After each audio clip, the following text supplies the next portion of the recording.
আসলে আমাদের একই আল্লাহ তাআলা কুরআন শরীফে বারবার যে কথা বলেছেন সেটা হলো একজন মুমিন বান্দাকে মুসলিম বান্দাকে পূর্ণ মুমিন বান্দা হতে হবে, সেই সাথে এই দিনটা দুর্লুপ্ত থাকতে হবে।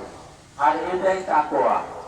আমরা রমজানের এক মাস রোজা রেখেছি, এই রমজানের প্রধান শিক্ষা ছিল আল্লাহ তাআলা বলে দিয়েছেন রমজানের রোজা ফরজের বিধান ব্যক্ত করে আল্লাহ তাআলা বলছেন লাআল্লাকুম তাত্তাকুন, যাতে তোমরা মুত্তাকি হতে পারো। মুত্তাকি মানে কি? আল্লাহর ভয় অন্তরে পোষণ করা এবং আল্লাহকে সবসময় হাজির নাজির জানা। কোরআনের যে কথা বারবার বলেছেন আল্লাহ তাআলা ওহুয়া সামিউল বাসীর, তিনি তোমাদের সব কিছু শোনেন, সব কিছু দেখেন। এই যে আমাদের স্কুলে এখানে কিন্তু সিসিটিভি ক্যামেরা আছে, রুমে আছে, বিভিন্ন জায়গায় আছে। মানে কি এখানে আমরা যা করছি বলছি এইগুলো রেকর্ড আছে আর আমাদের কথা রেকর্ড হয়। মা ইয়ালফিযু মিন কাওলিন ইল্লা লাদাইহি ইল্লা রাকিবুন আতীদ, আমাদের মুখ থেকে যে কথাটাই বেরোয় না কেন সেইটা রেকর্ড হচ্ছে। এবং এখন বিজ্ঞানের উন্নতির যুগে অনেক কিছুই বোঝা যায় যে এই যে আমল নামা প্রতিভাদের কিতাব, এটা আমার ক্ষুদ্র জ্ঞানের কথা, অথবা এমন কোন উন্নত ডিভাইস যা আমাদের জীবনের কোন কর্মকাণ্ডই এখানে বাদ থাকবে না।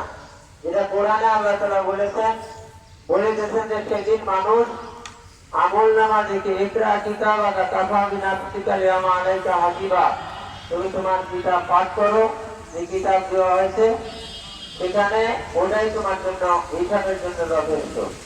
আর মানুষ বলবে মালি হাযাল কিতাব লা ইউগাদিরু সাগীরাতান ওয়ালা কাবীরাতান ইল্লা আহসাহা, সর্বনাশ, যে কেমন কিতাব, কেমন ডিভাইস, এর ভিতরে আমার জীবনের খুঁটিনাটি ছোট বড় কোনো কিছুই বাদ পড়ে না। এই জন্য এখন দুনিয়ার সব জায়গায় সিসিটিভি ক্যামেরা নাই, পথে ঘাটে, আমাদের বেডরুমে, বাথরুমে, তাই না? এখানেও যাতে মানুষ কোন রকম আল্লাহর বিরোধী কোন কথা, কাজ এবং চিন্তা চেতনা অন্তরের উপর না আসে। সম্মানিত উপস্থিতি, আমাদের সময় হয়ে গেছে, বেশি সময় আপনাদের রাখবো না। দোয়া করুন, নামাজ হবে, দোয়া হবে। বড় কথা হলো যে আল্লাহর রহমত থেকে কখনো নিরাশ হওয়া যাবে না।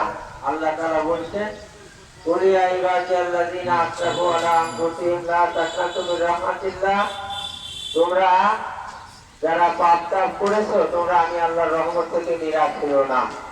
ইন্নাল্লাহা ইয়াগফিরু যুনুবা,